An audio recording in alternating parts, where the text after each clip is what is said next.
నారాయణ గారు, ఇప్పుడు మన దేశం అన్నట్టుగా పేరుకి సోషలిస్ట్ తప్పితే పెద్దగా పాటించేది లేదు, ఏదో మిక్స్డ్గా అలా సరిపోతుంది ఎకానమీ. ఇప్పుడు పాశ్చాత్య దేశాలు చూసుకుంటే క్యాపిటలిస్ట్ అయినా కూడా చాలా సోషలిజం ఉంది. ఇలా ఇందాక చెప్పినట్టుగా చాలా డబ్బులు ఇస్తున్నారు, అన్ఎంప్లాయ్మెంట్ ఇన్సూరెన్స్, అన్ఎంప్లాయ్మెంట్ బెనిఫిట్స్ ఇస్తున్నారు. అమెరికాలో దాదాపు 22 లక్షల మంది ఫైల్ చేయడం జరిగింది, వాళ్ళకి ఏదో బెనిఫిట్స్ ఇస్తారు. యూరోపియన్ కంట్రీస్ కూడా చాలా అలాంటి బెనిఫిట్స్ ఉన్నాయి. చాలా వరకు సోషలిజం ఉంది. గతంలో కంటే కూడా ఈ కాలం అంటే 1990s మిలియనల్స్ అంటున్నారు, 1990sలో పుట్టినాళ్ళు కానీ 2000 సంవత్సరం తర్వాత పుట్టినాళ్ళు యంగ్ పాపులేషన్. ఇందాక బర్నీ శాండర్స్ గురించి మీరు రాఘవుల్ గారు అన్నారు. బర్నీ శాండర్స్ని బాగా డెమోక్రటిక్ టికెట్ కోసం ట్రై చేసిన ఆయనకి ఫాలోవర్స్ అందరూ కూడా ఎక్కువ వాళ్ళు సోషలిస్ట్ భావాలతో, అంటే ఇప్పుడు ఫ్రీ ఎడ్యుకేషన్, హైయర్ ఎడ్యుకేషన్ చాలా ఎంతోమంది అమెరికాలో చదువుతున్న వాళ్ళకి హైయర్ ఎడ్యుకేషన్కి చాలా లోన్స్ అప్పులు ఉండి ఎంతో బాధలు పడుతున్నారు, దానికి ఫ్రీ ఎడ్యుకేషన్ చేయమంటున్నారు. అలాగే హెల్త్ కేర్ కూడా కంప్లీట్గా మెడికేడ్ అందరికి కూడా ఫ్రీ మెడికల్ వచ్చేటట్టు ఇలా అడుగుతున్నారు. సో గతంలో 10 సంవత్సరాల క్రితం చూసాము ఆక్యుపై వాల్ స్ట్రీట్ అని, అక్కడ న్యూయార్క్లో వాల్ స్ట్రీట్ ఈ ఫైనాన్స్ కంపెనీస్ వీళ్ళ గ్రీడ్, వీళ్ళ ఆశలకి ఎదురుగా ఆల్మోస్ట్ వరల్డ్ వైడ్ కూడా ఆక్యుపై వాల్ స్ట్రీట్ అన్నారు. ఈ కార్పొరేట్స్ మీరన్న ఇలాంటి శక్తుల యొక్క వాళ్ళ అత్యాశలకి ఆపోజిట్గా వాళ్ళందరూ కూడా యంగ్ పాపులేషన్ అంతా కూడా వాళ్ళు కూడా ఆక్యుపై వాల్ స్ట్రీట్ అని చేశారు. ఇలాంటి పరిస్థితుల్లో అంటే ఇందాక చెప్పినట్టుగా కమ్యూనిజం అనేది final goal, communism classless society రావటం కమ్యూనిజం అనేది. బట్ సోషలిజం అనేది దానికన్నా ముందు ఒక డిజైరబుల్ థింగ్. చాలామందికి ఏంటంటే ఈ యంగర్ పాపులేషన్కి కమ్యూనిజం అంటే కొంచెం నెగిటివ్ ఇంప్రెషన్ ఉంది. అంటే మనకి స్వాతంత్రాలు ఉండవు, ఫ్రీడమ్స్ ఉండవు, మనకు హక్కులు ఉండవు, ప్రాపర్టీస్ ఉండవు ఇలాంటి. కానీ సోషలిజం అంటే మాత్రం చాలామందికి ఇష్టంగానే ఉంటుంది, చాలా ఓపెన్గా దాని వైపు మొగ్గు చూపుతున్నారు యంగర్ పాపులేషన్ కూడా. ఏ రకంగా మన భారతదేశంలో కమ్యూనిస్ట్ పార్టీలు ఆ కమ్యూనిజం మరి అంటే నాకున్న ఐడియా అయితే అసలు ఆ కమ్యూనిస్ట్ని పక్కన పెట్టి సోషలిస్ట్ పార్టీ ఆఫ్ ఇండియా అని పేర్లు మార్చుకుంటే చాలా వైడ్ స్ప్రెడ్ యాక్సెప్టెన్స్. ఎలాగ మీరు ఈ కొత్త తరానికి వాళ్ళ ఆదరణ ఎలా పొందుతారు, వాళ్ళకి అట్రాక్టివ్ అంటే డెఫినెట్గా దైర్ ఇస్ అక్కడ వ్యాక్యూమ్ ఉందనుకుంటున్నాను. కాంగ్రెస్ పార్టీ అంటే ఫ్యామిలీ పార్టీ, దాని టైము అయిపోయింది. ఆ సోషలిజం స్పియర్లో ఒక వ్యాక్యూమ్ ఉంది అని భావిస్తున్నాను నేనైతే ఇండియాలో. అలా ఎలాగా అంటే మిమ్మల్ని ఎలా మార్కెట్ చేసుకుంటారు? ఈ పోస్ట్ కరోనా వచ్చిన అవగాహనతో ప్రభుత్వ పాత్ర పెరగాలని అందరూ అనుకుంటున్న పరిస్థితుల్లో దెర్ ఇస్ డెఫినెట్లీ డిమాండ్ ఉందని నేను అనుకుంటున్నాను. మీరు ఎలా అభిప్రాయపడతారు? ఇప్పుడు కమ్యూనిజం పైన ఒక బ్యాడ్ ప్రచారం ఒకటి బాగా జరుగుతూ ఉంది. ఒక భయంకర వాతావరణం ఒకటి కల్పిస్తూ ఉన్నారు. అక్కడ స్వేచ్ఛ ఉండదని చెప్పేసి. ఇక్కడ పెట్టుబడిదారు వ్యవస్థ స్వేచ్ఛ ఎవరికి ఉందండి? డబ్బులుండే వాళ్ళకి స్వేచ్ఛ ఉంది, పారిశ్రామికవేత్తలకు స్వేచ్ఛ ఉంది, వ్యాపారీకరణ రాజకీయ పార్టీలకు స్వేచ్ఛ ఉంది. అంతేగాని దోపిడీ గురయ్యేటువంటి ప్రజానికానికి స్వేచ్ఛ అక్కడ లేదు. అందులో ఇదంతా మసిపూసి మాయడికి అయ్యేయడం. రెండవది, మనకు ఈ కమ్యూనిజం అంటే పెట్టుబడిదారులు ఏ విధంగా అయితే మోసం చేస్తారో జనాల్ని, ఆ విధంగా మమ్మల్ని కూడా మోసం చేయమంటారు.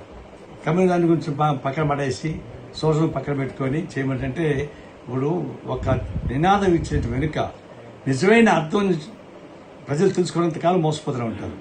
అట్లా మోసగించడం మాకు ఇష్టం లేదు. రెండవది, ఇప్పుడు పెట్టుబడిదారు వ్యవస్థ మేము ఎప్పుడంటే ఈ దేశంలో కమ్యూనిజం స్థాపిస్తామని మేము చెప్పలే, ఈరోజు సోషలిజం స్థాపిస్తామని మేమేం చెప్పలే. మా పార్టీ పేరు అది, అంతిమ గోల్ ఇది, చివరికి మా లక్ష్యం అది. కానీ ఇప్పటికిప్పుడు పెట్టుబడిదారు వ్యవస్థ మొత్తం ధ్వంసం చేసేసి సోషలిస్ట్ వ్యవస్థ నిలిపిస్తామని చెప్పేసి మేము చెప్పలేదు. కానీ ఇప్పుడుంటే మొనోపలి వ్యవస్థ, ఈ రాజకీయాలు శాసించేటువంటి ఆర్థిక వ్యవస్థను ధ్వంసం చేయాల్సిన అవసరం ఉంది.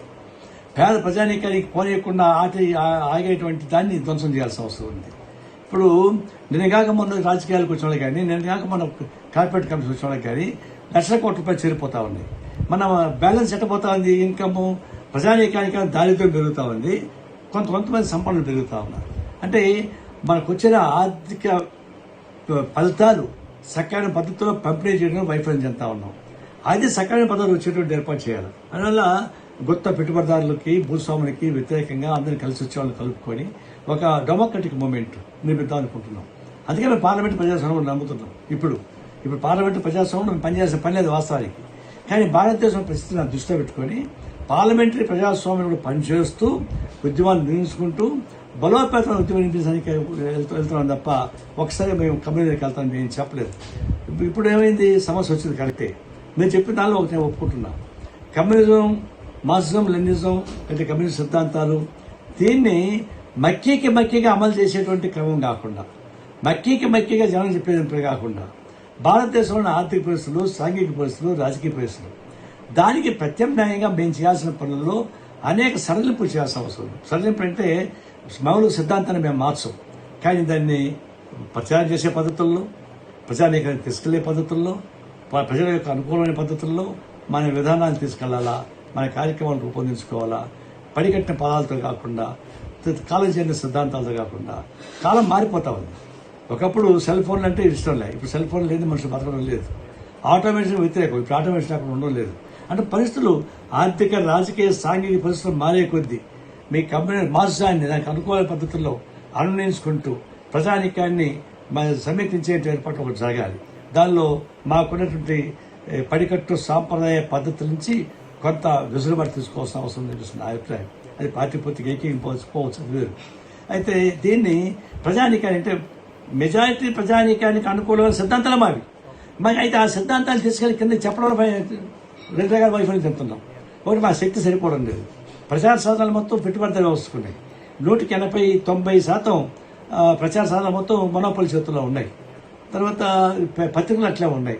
మా చేతుల్లో ఏమున్నాయి, మా దగ్గర లేవు. మా కర్మలో పంచుకోవాల్సిన పరిస్థితి ఏర్పడతా ఉంది. అందువల్ల ప్రచార సాధనాల్లో, ఆ తర్వాత మా విధానాలు తీసుకెళ్లడంలో అనేక ఆటంకాలను ఎదుర్కొంటా ఉన్నాము. ఎదుర్కొన్నా కూడా తప్పదు, దీన్ని ఫైట్ చేయాల్సింది మా మార్గంలో. ఆ విధంగా కొద్ది ప్రజానీకం యొక్క ఆలోచన దృష్టిలో పెట్టుకొని దాని ప్రకారం వాళ్ళని ఆకర్షించే పద్ధతిలో ఉద్యమాలు సాగించాలి, విధానాలు రూపొందించాలి, ప్రజానీకం తీసుకెళ్ళాలి. ఇప్పుడు రాబోయేటువంటి ప్రమాదం, ఇప్పుడు కరోనా వచ్చిన తర్వాత నిజంగా సమస్యలు వస్తాయి. ఇప్పుడు ఆ పెట్టుబడిదారులకి ప్రొడక్షన్ సమస్యలు వస్తాయి, కానీ లాభాలు మానుకోరు. అలాంటప్పుడు ఎట్లా పద్ధతిలో దాని లాభాలు సంపాదన ప్రయత్నిస్తారు. దానివల్ల సమాజం అనేక అంతర్గత భేదాలు వస్తాయి. దానికి అనుగుణమైన పద్ధతుల్లో మేము ఫైట్ చేయాలి. యూరోప్ ఏమవుతుంది, క్రైస్ రాబోయేటప్పుడు ఈ బీజేపీ వాళ్ళు రెడీగా ఉన్నారు, రాజస్వామి రెడీగా ఉన్నారు. వాళ్ళ భావజాలాల్ని సెంటిమెంట్ రీత్యా మత పద్ధతుల్లో రెచ్చగొట్టడం ద్వారా దీని ఒక ఫ్యాసిస్ట్ వైపు తీసుకెళ్లే ప్రమాదం ఉంది.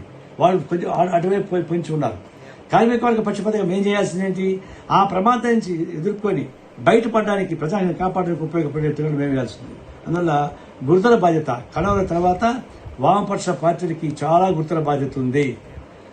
ససిమిషన్ లేకుండా, మినవేషన్ లెక్క పెట్టకుండా అందరం కలిసి ఒక త్రాటిపైకి వచ్చి పోరాటం సాగించేటువంటి ఒక నైతిక బలాన్ని ప్రజానికి కల్పించాల్సిన అవసరం ఉంది.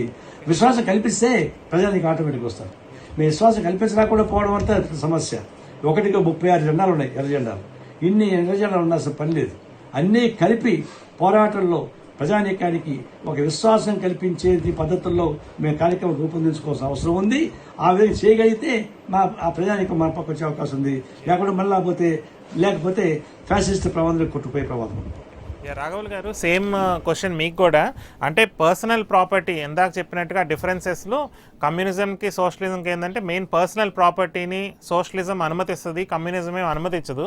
పర్సనల్ ప్రాపర్టీ మీరు గోల్గా పెట్టుకున్న ఇవాళ అంటే తెలీదు, ముందు 100 సంవత్సరాల తర్వాత ఏమైందో నాకు తెలియదు, కానీ ప్రస్తుతం ఏంటంటే ఎక్కువ మంది జనాభా పర్సనల్ ప్రాపర్టీ అనే హక్కు లేకపోవడం చాలా మెయిన్ డ్రాబ్యాక్గా, అలాగే ఎంటర్‌ప్రెన్యూర్‌షిప్, ప్రైవేట్ కంపెనీ, ప్రైవేట్ ఎంటర్ప్రైజెస్ని ఆ హక్కు లేని కమ్యూనిజం అయితే డెఫినెట్గా యాక్సెప్ట్ చేసే పరిస్థితి కాదు. ఆ హక్కుల్ని కనుక ఇస్తే, అంటే పర్సనల్ ప్రాపర్టీ కానీ సొంతంగా వ్యాపారం చేసి సంపాదించుకొని వాళ్ళ టాలెంట్ని బట్టి సంపాదించుకునే ఆ హక్కు వదులుకుంటే సోషలిజం వస్తుంది. ఆ సోషలిజం అయితే డెఫినెట్గా కమ్యూనిస్ట్ బదులు సోషలిస్ట్ అంటే చాలామందికి చాలా అట్రాక్టివ్గా, బాగా అంటే ఈజీగా మీ ఐడియాలజీకి కానీ మీ ఎజెండాకి ఈజీగా ఆకర్షితులు అవుతారని నా అభిప్రాయం. ఎందుకంటే ఇన్కమ్ ట్యాక్స్ రేట్లు చూసుకుంటే ఇండియాలో చాలా తక్కువ, యూరోప్లో కానీ అమెరికాలో కానీ మనకన్నా పర్సనల్ ఇన్కమ్ ట్యాక్స్ చాలా ఎక్కువ రేట్లు అక్కడ. సో అక్కడ కొంత ఒక రకంగా సోషలిజం జరుగుతుంది, కానీ ఇంకొక రకంగా ఇండియాలోనే సోషలిజం సరిగ్గా అమలు అవ్వట్లేదని నా భావన. ఎక్కువ మంది కూడా సోషలిస్ట్ అంటే డెఫినెట్గా మీకు ఆదరణ పెరిగిద్దని నా పర్సనల్ అభిప్రాయం. ఎనివే మీ అభిప్రాయం చెప్పండి. మొదటిది ఏంటంటే పెట్టుబడిదారి విధానం అంటే ఏమిటి, సోషలిజం అంటే ఏమిటి, కమ్యూనిజం అంటే ఏమిటి అనేది ఈ నిర్వచనాలు చాలా సమస్యాత్మకమైనవి. మీరు చెప్పిన అంశాలలో కూడా మేము ఏకీభవించలేని కొన్ని ఉన్నాయి. ఉదాహరణకి ఈరోజు ఐరోపాలోను అమెరికాలోను చేస్తున్న చర్యలు సోషలిజం దగ్గరగా ఉన్నాయేమని మీరు అంటున్నారు. అవే సోషలిజం అయితే ఇప్పుడు ప్రపంచం అంతా సోషలిజం అని చెప్పేసి అనుకోవాలి. కానీ ఈ రోజు యూరోప్ లోను అమెరికాలోను అందరూ కోరుకుంటుంది ఒక 30 సంవత్సరాల క్రితం పెట్టుబడిదారీ దేశాల్లో సంక్షేమ రాజ్యాలు ఉండేవి.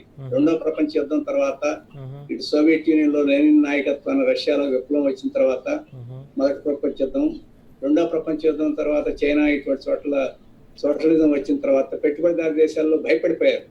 ప్రజల యొక్క సంక్షేమాన్ని చూడకపోతే మన దేశాల్లో కూడా సోషలిజం వస్తుందని చెప్పి భయపడిపోయి తమ యొక్క పద్ధతుల్ని పక్కన పెట్టి సంక్షేమానికి ఎక్కువ ప్రాధాన్యత ఇచ్చి, అంటే ధనవంతుల నుంచి పన్నులు ఎక్కువ వసూలు చేసి విద్య మీద, వైద్యం మీద, నిరుద్యోగాలకు ఉపాధి కల్పించడం మీద, ఇటువంటి వాటి మీద ఎక్కువ ఖర్చు పెట్టారు. ఇప్పటికీ అట్లాంటి పద్ధతులు స్కాండినేవియన్ కంట్రీస్ లో ఇప్పటికీ కొనసాగుతున్నాయి. కానీ 1980 తర్వాత సంక్షేమ రాజ్యాన్ని వదిలేశారు. అమెరికా, యూరోప్ దేశాలు వదిలేసి పూర్తిగా మార్కెట్ మీద ఆధారపడి క్రమక్రమేణా ఒక్కొక్క దాని మీద కోత పెట్టుకుంటూ విద్యా వ్యవస్థని, వైద్య వ్యవస్థని ప్రైవేటీకరించుకుంటూ ఇప్పటికి ఈ స్థితికి వచ్చారు. ఇప్పుడు మళ్ళీ తిరిగి ఈ ప్రజల యొక్క సంక్షేమాన్ని పట్టించుకోకపోతే ఇప్పుడు నిజంగానే వారు సోషలిజం వైపుకి వాళ్ళు మళ్ళీ దానికి అవకాశం ఉంది. కాబట్టి వాళ్ళని పెట్టుబడిదారీ విధానం యొక్క పరిధిలో ఉంచాలంటే మళ్ళీ వాళ్ళకి సహాయం చేయకపోతే మార్గం లేదు అని చెప్పేసి స్థితికి ఇప్పుడు మళ్ళీ వస్తున్నాయి. రేపు COVID-19 పూర్తిగా తొలగించిన తర్వాత, లాక్డౌన్ పోయిన తర్వాత ఈ ప్రభుత్వాలు మళ్ళీ ప్రజలను ఆకట్టుకోవడానికి పాత 1980కి ముందున్న సంక్షేమ రూపంలోకి పెట్టుబడిదారీ వ్యవస్థను మార్చొచ్చు. అప్పటి పరిణామం మనమేమి కాదని అనుకోలేం. కాబట్టి ఇప్పుడు ఆ సంక్షేమ రాజ్యం పెట్టుబడిదారీ వ్యవస్థలోనే ఆ సంక్షేమ కార్యక్రమాల వైపుకి పాలకులు మొగ్గుతున్నారు, ప్రజలు కూడా అటువంటివి కావాలని డిమాండ్ చేస్తున్నారు. దురదృష్టం ఏంటంటే అటువంటి సంక్షేమ కార్యక్రమానికి కూడా ఈ రోజు పూనుకోకపోవడం ఇక్కడ బీజేపీ ప్రభుత్వం చేస్తున్న తప్పు. పెట్టుబడిదారీ వ్యవస్థ సంక్షేమ కార్యక్రమానికి కూడా పూనుకోకుండా ఇప్పటి వరకు 20 సంవత్సరాల నుంచి అనుసరిస్తున్న మార్కెట్ విధానం సంపన్నులకు అనుకూలమైన విధానానికి కొనసాగిస్తాం. రెండో ముఖ్యమైన విషయం ఏంటంటే సోషలిజానికి, కమ్యూనిజానికి వ్యక్తిగతమైన ఆస్తి ఉండడం, ఆస్తి లేకపోవడం అని చెప్పేసి తేడా కాదు. కమ్యూనిజంలో అసలు ఆ వ్యక్తులే మారిపోతారు. ఇందాక చెప్పారే, నాకు చేతనైనంత పని చేయడం, అవసరమైనంత తీసుకోవడం అని చెప్పేసి ప్రభుత్వం శాసిస్తే జరిగేది కాదు. ఎవరికి వాళ్ళు అటువంటి స్థాయికి వాళ్ళ విలువలు పెరిగితే అప్పుడు కమ్యూనిజం వస్తుంది. ఒకవేళ ఆ స్థాయికి పెరగలేదనుకోండి కమ్యూనిజం వచ్చే సమస్య లేదు. కమ్యూనిజంలో అసలు ప్రభుత్వం ఉండే అవకాశం కూడా లేదు. ప్రజాస్వామికంగా అందరూ కలిసి కూర్చొని మాట్లాడుకుని నిర్ణయాలు తీసుకోవడం తప్ప రాజ్యం కూడా ఉండే సమస్య లేదు. కాబట్టి పాతకాలంలో సాంప్రదాయం ప్రకారం అందరం కలిసి అట్లాంటి స్థితి వస్తుంది. ఆ స్థితి కమ్యూనిజం వస్తుందా, ఎప్పుడు వస్తుంది, 100 సంవత్సరాలు పడుతుందా, ఇప్పుడు మనం చెప్పలేము. అందుకని కమ్యూనిజం గురించి మన పెద్ద అది ఊహాత్మకమైన చర్చ తప్ప ఇంకోటి కాదు.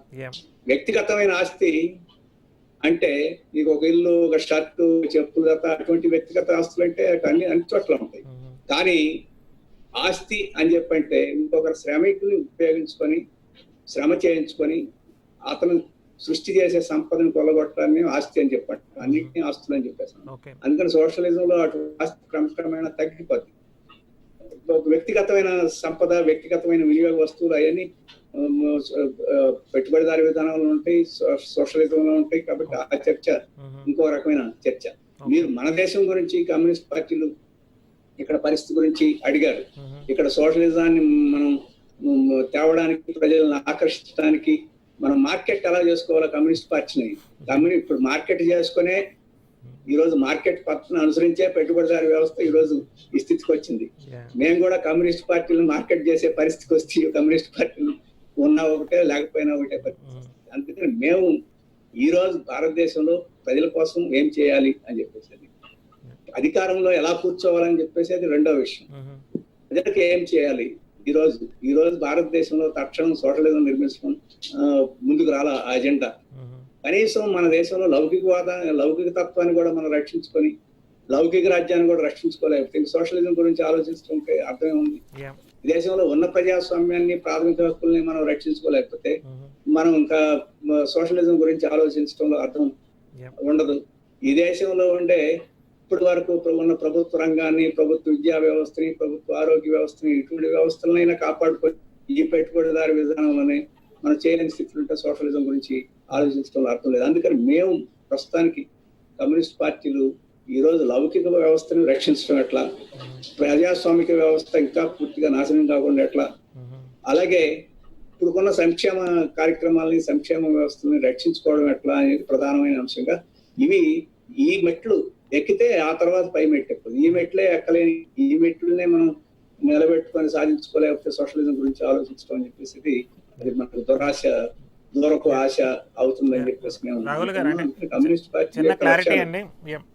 అంటే నేనేంటంటే ఏ ఉద్దేశంతో మార్కెటింగ్ అన్నా అంటే సోషలిస్ట్ లౌకికవాద అనే ఐడియాలజీ ఎక్కువ మంది మన భారతదేశంలో కూడా ఎక్కువ మంది లౌకికవాదం సెక్యులర్ కానీ సోషలిస్ట్ భావాలతో ఐ థింక్ వాళ్ళు ఏకీభవిస్తారు విత్ ప్రైవేట్ ఎంటర్ప్రైజ్ కానీ ప్రైవేట్ ప్రాపర్టీ కానీ. సో ఆ స్పేస్లో ఏ పార్టీ అనేది లేకపోవటం అనేది ఇప్పుడు మీరు అన్నట్టుగా బీజేపీ ఒక రకంగా అటు వెళ్తూ ఉంది, కాంగ్రెస్ ఏమో కొంచెం ట్రెడిషనల్ ఫ్యామిలీ పాలిటిక్స్ అదో రకంగా అది ఉంది. సో ఒక స్పేస్ అంటూ సోషలిస్ట్ డెమోక్రటిక్ వాల్యూస్ ఉన్న పార్టీలుగా దగ్గరగా మీరే ఉన్నారు. కాకపోతే కమ్యూనిజం అనేది కొంత మరి నిజమో కాదో కానీ కమ్యూనిజం అంటే ఒక నెగిటివ్ అభిప్రాయం అనేది ఏర్పడింది కనుక సోషలిస్ట్ డెమోక్రటిక్ అంటే డెఫినెట్గా ఇంకా more attractive in the sense ప్రజల్లో ఆ భావన ఉంది. మీరు ఒక్కళ్ళే ఆ స్పేస్ని నింపగలుగుతారని నేను నమ్మి మేము మీకు చెప్తున్నా, అంతే తప్పితే మిమ్మల్ని నెగిటివ్గా అంటే లేని దాన్ని మార్కెట్ చేసుకోమని అనట్లేదండి. చెప్పండి.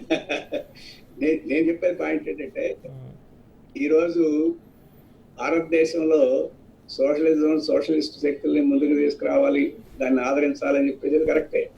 అలాగే ప్రైవేట్ ఎంటర్ప్రైజ్ అని చెప్పంటే ప్రైవేట్ వ్యక్తులు వాళ్ళు ఉత్పత్తుల కార్యక్రమాల్లో పాల్గొనడానికి వాటికి ఈరోజు సోషలిజంలో కూడా ఎక్కడ అభ్యంతరం ఉండదు. కానీ ఇందాక మీరు అన్నారే పెట్టుబడిదారు విధానం నైపుణ్యాన్ని అంటే టాలెంట్ ని బట్టి వాటిని బట్టి పెట్టుబడి విధానం నడుస్తుంది అంటున్నారే. పెట్టుబడిదారు విధానంలో టాలెంట్ కి ఏ విలువ లేదు. ఈరోజు ఒక అంబానీ గారి పిల్లలు ఏ టాలెంట్ తోటి లక్షల కోట్లు యజమానులు అయ్యారు. 100 ఎకరాల భూస్వామి కూతుళ్ళు కొడుకులు ఏ టాలెంట్ తోటి 100 ఎకరాలు ఉన్నారు. అవి టాలెంట్ పెట్టుబడిదారి విధానంలో ఆస్తిపాస్తులు రావడానికి వాటిని అనుభవించడానికి టాలెంట్ ఏమి సంబంధం లేదు. నిజంగా టాలెంట్ తోటి వాటితో శక్తి తోటి అదనమైన వనరులు సమకూర్చుకుంటే అది అందరూ సంతోషమే. సోషలిజం కూడా అది అనుమతిస్తారు, వాస్తవంగా సోషలిజం ప్రోత్సహిస్తారు. పెట్టుబడిదారి విధానంలో అటువంటి టాలెంట్ ని పూర్తిగా నాశనం చేస్తారు. ఎందుకంటే ఇక్కడ వారసత్వాన్ని బట్టి వాటిని బట్టి నడిచే పరిస్థితుంది. కాబట్టి ఈరోజు సోషలిజం సాధించడంలో కమ్యూనిస్ట్ పార్టీలు సోషలిజం సాధించడంలో వ్యక్తిగత చొరవని టాలెంట్ ని వారు ఉత్పత్తికి తోడు చేసి దాంట్లో అనుభవించే పద్ధతిని సోషలిజం ఎప్పుడు కాదందు. సోషలిజం కాదని పని ఈ రోజు చైనాలో ఎందుకని ఆ రకంగా అప్రజాతంగా ముందుకు పోగలుగుతుంది.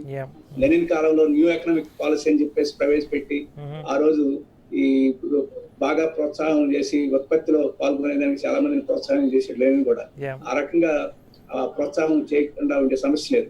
కానీ పారాసైట్స్ గా బతికేదానికి సోషలిజం లో అవకాశం లేదు. అంటే తండ్రులు తాతలు సంపాదించిన ఆస్తుల మీద ఆధారపడి ఆ రకంగా ఏ రకమైన ఉత్పత్తి కార్యక్రమాల్లో వాటిలో పాల్గొకుండా పారాసైట్స్ గా బతికేదానికి అవకాశం.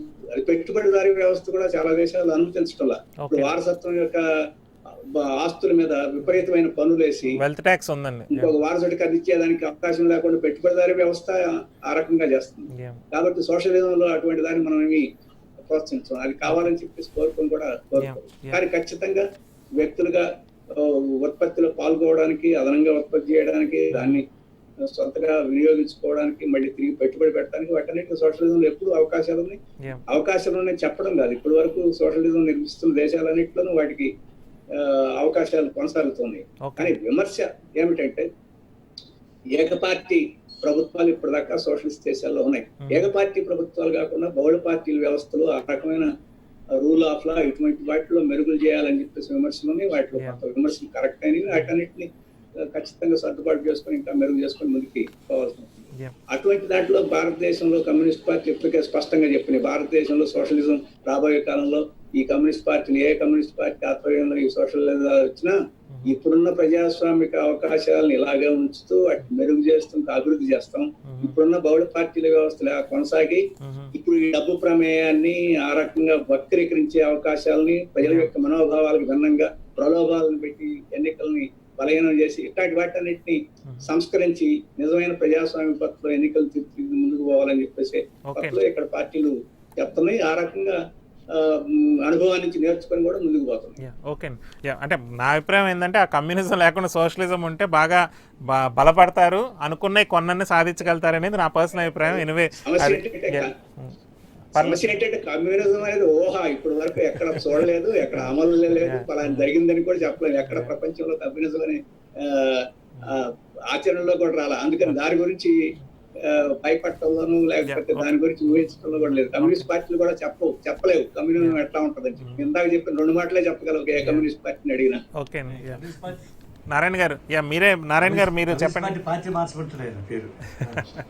సోషలిస్ట్ అంటే కొంచెం సోషలిస్ట్ అంటే పాజిటివ్ ఫీలింగ్ వస్తుందండి యూత్కి, కమ్యూనిజం అంటే నెగిటివ్ ఫీలింగ్ వస్తుంది. అది జస్ట్ మీ ముందు ప్రజెంట్ చేస్తున్నా అంతే, అంతకన్నా ఏం లేదు. అంటే కమ్యూనిజం ఎలాగో వచ్చిద్దో రాదో తెలియదు, కనీసం సోషలిజం అన్న అచీవ్ చేసినా చాలా మందికి లాభం చేకూరుద్ది అనేది నా పర్సనల్ అభిప్రాయం.